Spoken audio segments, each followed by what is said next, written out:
श्रुतिस्मृतिपुराणानामालयं करुणालयं नमामि भगवत्पादं शंकरं लोकशंकरं।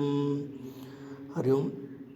पिछली वीडियो में हम श्राद्ध विमर्श के विषय में चर्चा कर रहे थे और श्राद्ध विमर्श में हमने काफ़ी श्लोक पढ़ चुके हैं और आगे जो है अभी आज हम पढ़ेंगे एकोनदृष्ट श्राद्ध है। एकोदृष्ट श्राद्ध के विषय में पढ़ेंगे। ये पहले भी थोड़ा बहुत हमने पढ़े हैं, पर यहाँ पर मैं कुछ विषय जो है आप लोगों को ध्यान आकृष्ट करने के लिए पुनः इसको फिर मैं दोबारा रिपीट कर रहा हूँ और इसका क्वेश्चंस भी हमने सेट कर लिया है और क्वेश्चंस भी हम देखेंगे आज ही। ठीक है, इसके साथ साथ ये जैसे ही पूरा हो जाएगा ये जो कुछ श्लोक बचे हुए हैं श्राद्ध विमर्श की, उसके बाद हम क्वेश्चंस को लेंगे। एकोदिष्ट श्राद्ध देखिए, एकोदिष्टम देवहीनम एकार्धैक पवित्रकम आवाहनाग्नुकरण रहितम ह्यपसभ्यवत्।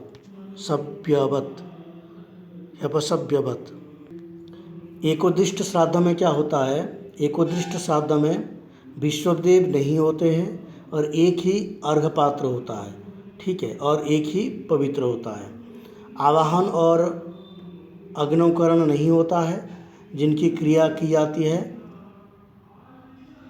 अपतव्य होकर के। ठीक है, यहाँ पर देखिए अपतिष्ठ एकोदिष्टम देवहीनम, एकोदिष्ट श्राद्ध में देवहीनम, देव नहीं होते हैं, विश्वदेव नहीं होते हैं। ठीक है, और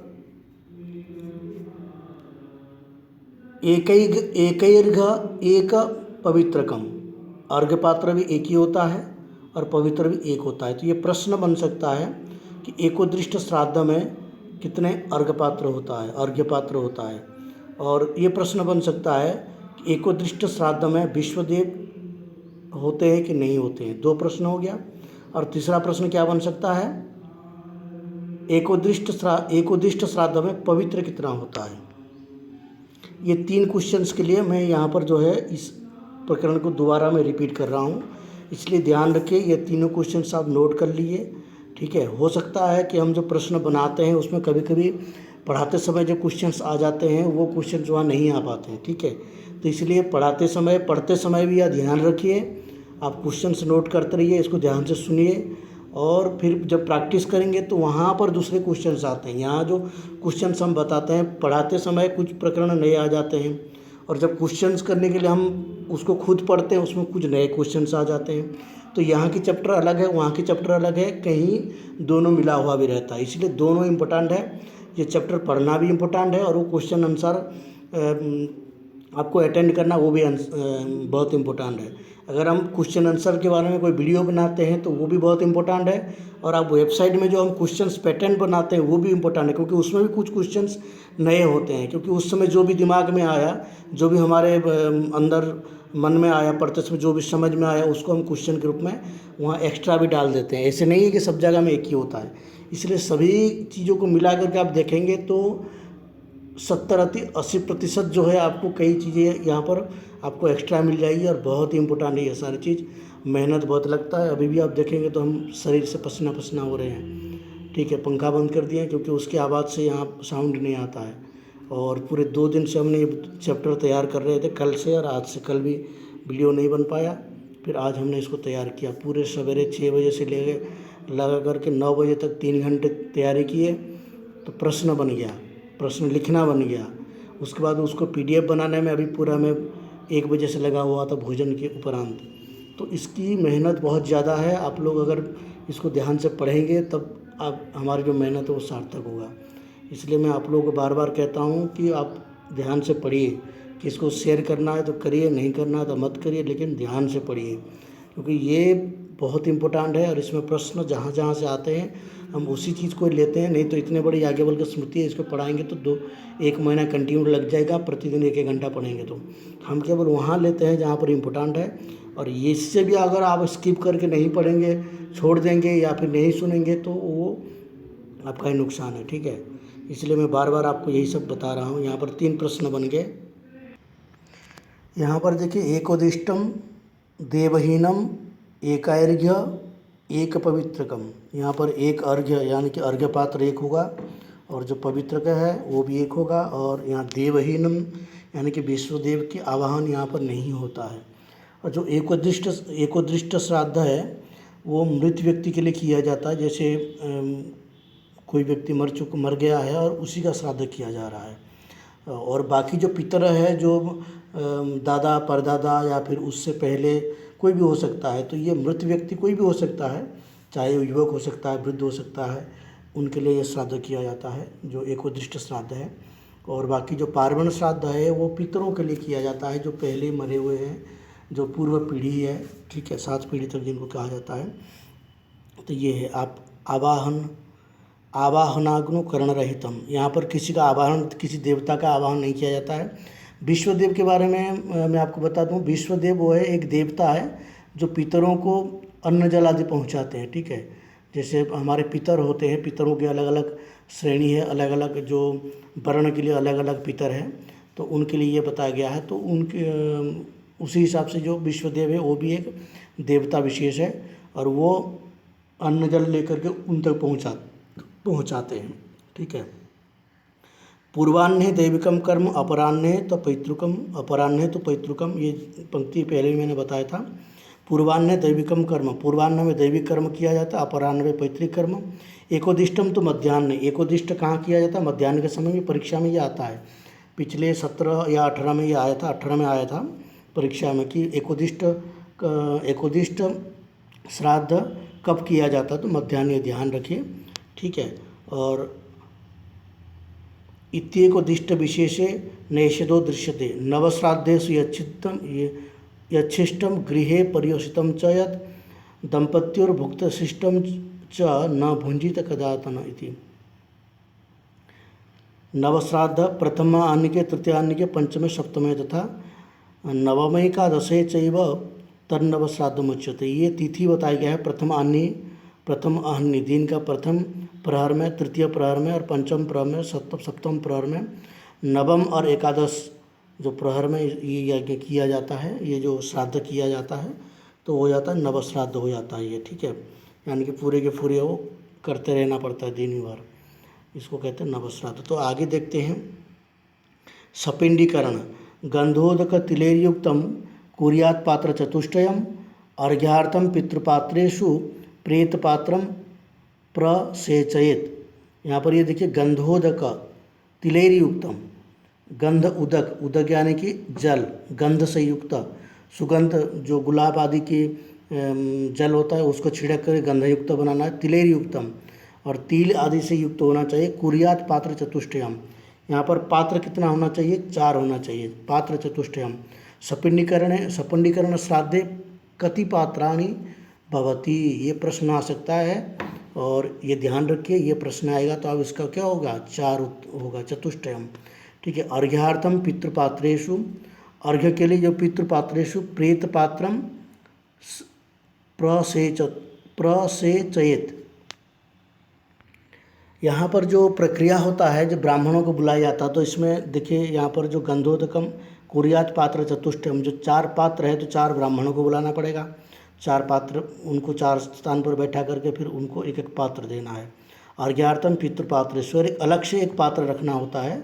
तो इनको जो भोजन आदि जो होता है वो देने के बाद अर्घ्यार्थम पितृपात्रेषु, उसके बाद जो है जो उनके जैसे परोसते हैं ना, एक एक को परोस दिए, उसके बाद जो पात्र से बच जाता है उससे कुछ अंश जो है किसमें देना है? अर्घ्यार्थम पितृपात्रेषु, जो पितरों के लिए एक पात्र रखा जाएगा। 4 ब्राह्मण बैठा दिए, 4 ब्राह्मणों को जो एक एक करके परोसे, जैसे आपने अन्न है, खीर है, पायस है, जो भी आपने सामग्री है वो सब परोस दिए। उसके बाद जो बच गया उससे फिर वो पितृ एक के लिए एक पात्र रखा जाता है, वो अर्घ्य कहते हैं उसको। पितृपात्रेषु प्रेतपात्रम प्रसेचयेत, तो उसके बाद जो अन्न बच जाता है उस अन्न को उसमें छोड़ते हैं, तो वो पितरों के लिए होता है।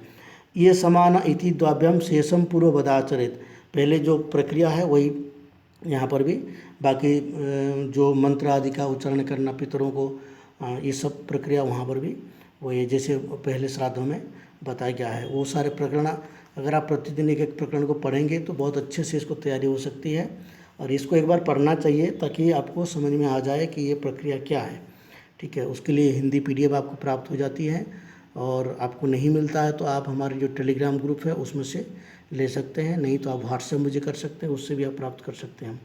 देखिए, अर्वाक सपिंडीकरणम यस्य संवत्सरात् भवेत्, ठीक है, तस्याप्यन्नम शोधकुंभम दद्यात् संवत्सरम द्विजे। ये श्लोक भी बहुत इंपॉर्टेंट है। अर्वाक सपिंडीकरणम यस्य संवत्सरात् भवेत् तस्या अप्यन्नम शोधकुंभम दद्यात् संवत्सरम द्विजे। सपिंडीकरण जो श्राद्ध होता है उसमें क्या होता है, अर्वाक सपिंडीकरणम यस्य संवत्सरात् भवेत्। जिस ब्राह्मण को सपिंडीकरण श्राद्ध के लिए आमंत्रित किया जाता है, यदि किसी द्विज का सपिंडीकरण वर्ष से पहले ही हुआ हो तो उसको 1 वर्ष तक, सपिंडीकरण वर्ष से पहले हुआ तो उसको 1 वर्ष तक जो है जलपूर्ण घट और अन्न देते रहना चाहिए। उसको क्या है, जलपूर्ण घट, एक घड़ा में जल भर करके और साथ में जो है अन्न, जो चावल दाल आदि जो कुछ भी अन्न होता है वो अन्न संवत्सर वर्ष 1 वर्ष तक देते रहना चाहिए, संवत्सरम, ठीक है। मृते अहनि तु कर्तव्यम, मृते अहनि तु कर्तव्यम, मृते अहनि तु कर्तव्यम प्रतिमासम तु वत्सरम प्रति संवत्सरम चैवम आद्यमेकादशे हनि।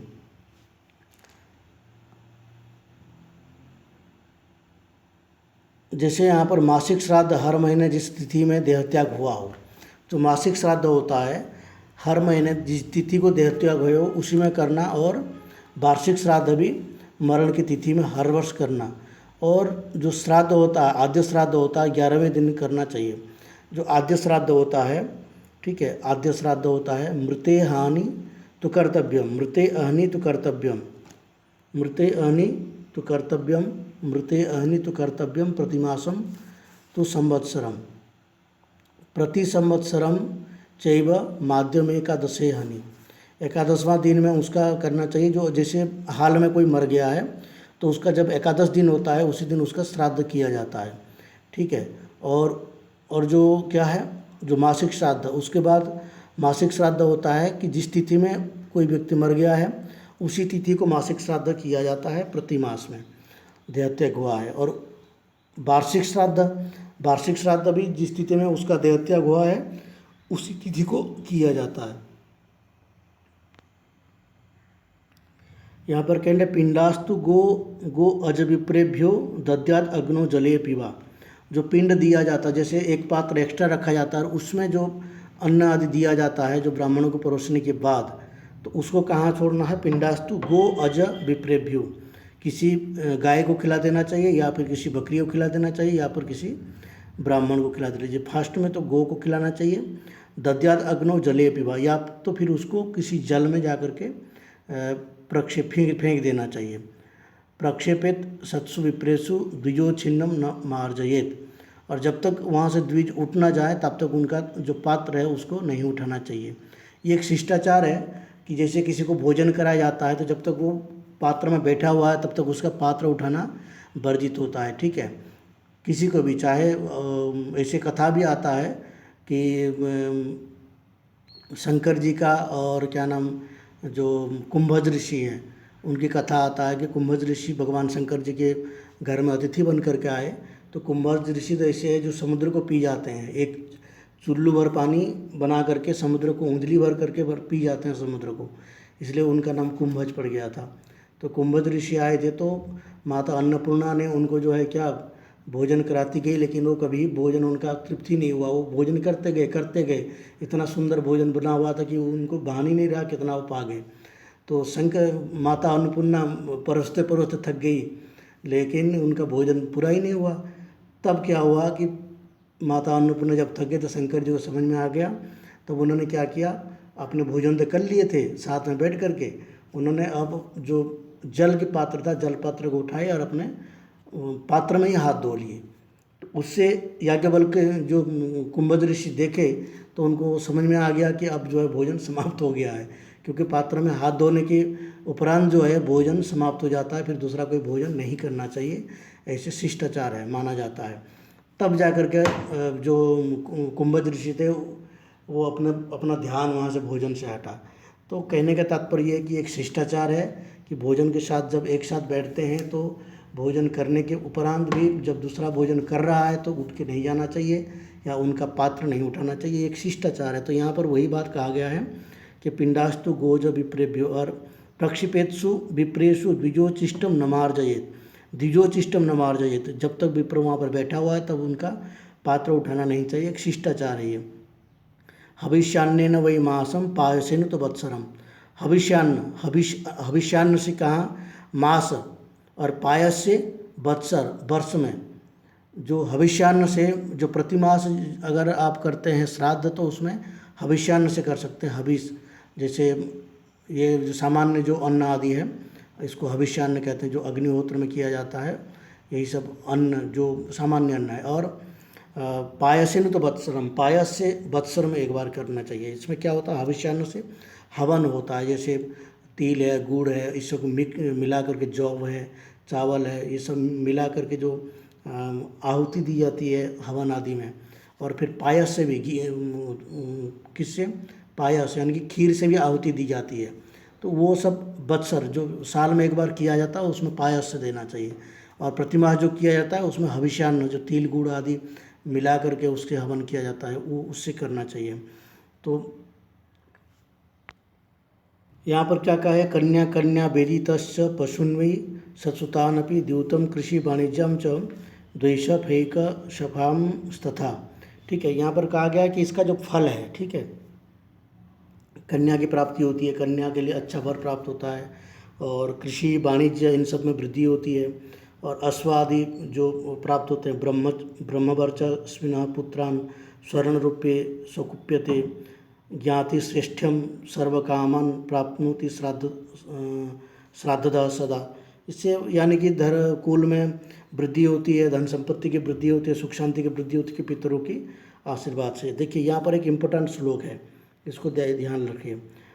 प्रतिपत् प्रभुति स्वेकाम वर्जयित्वा चतुर्दशीं शस्त्रेण तु हता ये वै तेभ्यस्तत्र प्रदीयते। प्रतिपद प्रभुति स्वेकाम,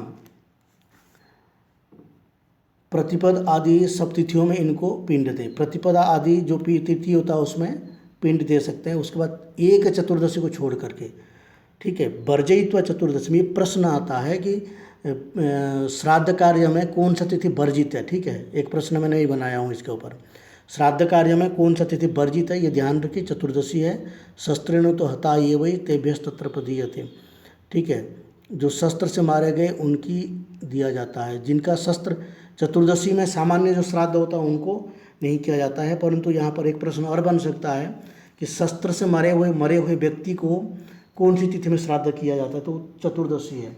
शस्त्र से अगर किसी व्यक्ति का हत्या हुआ है, शस्त्र से मारा गया है, तो उसका श्राद्ध कौन सी तिथि में किया जाता है, उसका श्राद्ध किया जाता है चतुर्दशी को। शस्त्र से मारा हुआ व्यक्ति का कौन सा तिथि हो गया, उसके लिए चतुर्दशी, और बाकी लोगों के लिए जो श्राद्ध किया जाता है वो चतुर्दशी को नहीं किया जाता है, ये ध्यान रखिए। श्राद्ध के लिए निश्चित तिथि कौन सा, चतुर्दशी है। और चतुर्दशी तिथि किसके लिए है, जो शस्त्र से मारे गए हैं। स्वर्गम ह्यपत्यमोजश्च शौर्यम क्षेत्रम बलम तथा पुत्र श्रेष्ठम च सौभाग्यम समृद्धम मुख्यतम शुभम। तो यहाँ पर भी कह रहे हैं कि जो पौत्रादि स्वर्ग आदि विशेष फल होता है वो प्राप्त होते। प्रवृत्त चक्रतम चैव वाणिज्य प्रवृत्तिनपि आरोग्यतम यशो वेश बीत शोकतम परमाम गतिम।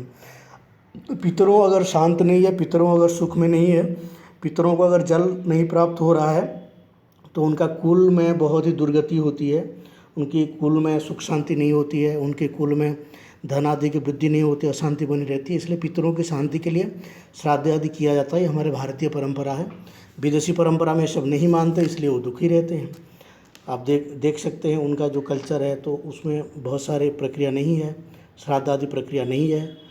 तो उन लोगों का स्थिति कैसे है, ना परिवार में पति पत्नी का कोई अच्छा संबंध रहता है, ना पुत्र उनके साथ रहता है, उनका संतान कहीं और रहता है, वो कहीं और रहते हैं, जीवन भर उनको कोई इनसे नहीं रहता है, माता पिता के कोई संबंध ही अच्छा नहीं होता है। तो ये सारे कारण जो है उसके कारण है, हमारे यहाँ की संस्कृति में ये सब को बहुत मान्यता है। ऐसे नहीं है कि जो विदेशी लोग हैं वो इन सब चीज़ को नहीं मानते हैं वो भी। आप किसी को ही जाके पूछ लीजिए, किसी भी विदेशी से जाकर के बात करेंगे तो पता चल जाएगा कि वो भी इन संबंधों को महत्व देते हैं, मानते हैं। ऐसे नहीं है कि वो नहीं मानते हैं, वहाँ भी माता पिता, पिता पुत्र, भाई बहन सभी संबंध पवित्र होता है, उनके वहाँ भी शिष्टाचार होता है। लेकिन क्या है, लोगों को ये भ्रमित हो जाता है कि वहाँ कोई शिष्टाचार नहीं है, वहाँ भी सभी शिष्टाचार है, वो भी मनुष्य की तरह जीते हैं। लेकिन अब उनके हाथ से सब कुछ निकल चुका है, उनका संस्कृति इतना विकृति हो चुकी है कि उन सब का कोई वैल्यू नहीं रह गया, बस धन ही कमाना उनका वैल्यू रह गया। तो यहाँ पर धनम वेदात विदक सिद्धि कुप्यम्बा अप्यजाबिकम, ये सब कुछ यहाँ पर जो है इसका फल बताया गया है। और आके देखते हैं कृतिका आदि भरण्यंतम, ये बहुत इम्पोर्टेंट श्लोक है, इसको भी थोड़ा सा देख लीजिए। यहाँ पर एक प्रश्न आता है, कृतिका आदि भरण्यंतम सकामन अपनी यादिमान अस्तिक श्रद्धानश्च व्यपेत मदमत्सरः। ठीक है, मदर मत्सर से रहित होकर के, ठीक है, व्यपेत मदमत्सरः, मदर मत्सर से रहित होकर के कृतिका तिथि में जो भरणी नक्षत्र आता है, कृतिका नक्षत्र आता है, इसमें अगर कोई श्राद्ध करता है, कामन अपनुयादिमान, उसका सभी काम पूर्ण होता है। धनवेदन भिषक सिद्धिम कुप्यम गा अप्यजाबिकम, यानी कि गोधन, वेद जो वैदिक संस्कार आदि ये भी धन है, और भिषक जो पशु आदि पशुधन है, और अश्वादि धन है। ठीक है, विविधश्च श्राद्धम संप्रयच्छति, इस प्रकार की सभी प्रकार की जो धन है वो प्राप्त होता है। आस्तिक श्रद्धानश्च, आस्तिक श्रद्धान होकर के, आस्तिक होकर के जो श्रद्धा से क्या करता है, श्राद्ध करता है। ठीक है, तो ये भी प्रश्न यहाँ पर बन सकता है कि कौन सी तिथि बहुत उत्तम होता है, धन धान्य के लिए प्राप्त के लिए उत्तम होता है, तो वो कृतिका और भरणी। ठीक है, तो ये प्रश्न ऑप्शन दे करके बनाएंगे तो आप देख लेंगे। अभी अगले जो प्रश्न आएगा उसमें हम इन सब की बहुत अच्छे से हमने प्रश्नों को लिया है, तो उन प्रश्नों को आप देखेंगे तो आपको पता चल जाएगा। और देखते हैं लास्ट में क्या है, वसु रुद्रादि सूतः पितरः श्राद्ध देवता। वसु है, रुद्र है, अदिति सूतः पितरः श्राद्ध देवता, ये सब श्राद्ध के देवता। वसु, रुद्र और आदित्य, ये तीन देवता है। तो यहाँ से भी प्रश्न बनाया सकता है कि श्राद्ध के देवता कौन कौन है, या फिर वसु, रुद्र और आदित्य दे सकता है, और किसी और देवता के नाम दे सकता है, और कह सकता है इसमें से कौन जो है श्राद्ध की देवता नहीं है, या फिर वसु, रुद्र और आदित्य की नाम में से कोई एक देवता दे सकता है, और अन्य देवताओं के नाम देकर ये पूछ सकता है कि इनमें से कौन जो है श्राद्ध की देवता है। तो ये ध्यान रखना है, वसु, रुद्र और आदित्य ये तीनों श्राद्ध की देवता है। ठीक है, दोबारा मैं लिख दूँ, वसु, रुद्र और आदित्य, ये ध्यान रखना, ये तीन किसके देवता, आयु प्रजा धनम विद्याम स्वर्गम मोक्षम सुखानि च प्रयच्छन्ति तथा राज्यम प्रीता नृणाम पितामह। ठीक है, जो पिता पितामह इन सब की जो श्राद्ध किया जाता है उससे क्या प्राप्त होता है, आयु प्रजा धन विद्या स्वर्ग मोक्ष सुख सब कुछ जो है उन्हीं से प्राप्त होता है, उनके आशीर्वाद से, पितरों के आशीर्वाद से। ये भी 23 मिनट का हो गया है, बहुत इंपॉर्टेंट वीडियो था। और मैं तो सोचता हूँ कि इस वीडियो के अंत में जो रखने वाला था क्वेश्चंस वो भी नहीं रख सकते, क्योंकि वो भी 20-25 क्वेश्चंस हो गए तो और 25 मिनट चला जाएगा। तो इसलिए अगले वीडियो में उसको लाएंगे, वो तैयार है, बस अभी उसका भी वीडियो हम तैयार करके अपलोड कर देते हैं। आप लोग इसको देखिए, सब इम्पोर्टेंट वीडियो है, बहुत मेहनत से बन रहा है, पसीना बहा रहे हैं हम इसमें। ठीक है, और साउंड प्रूफ करने के लिए कमरे बंद है तो पसीना भी बह रहा है, इसलिए हमारा जो मेहनत लग रहा है वो व्यर्थ नहीं जाना चाहिए। आप लोग इसको अपने मित्रों को भी शेयर करिए और खुद अध्ययन करिए। यहीं पर इसको एंड करते हैं। हरि ओम।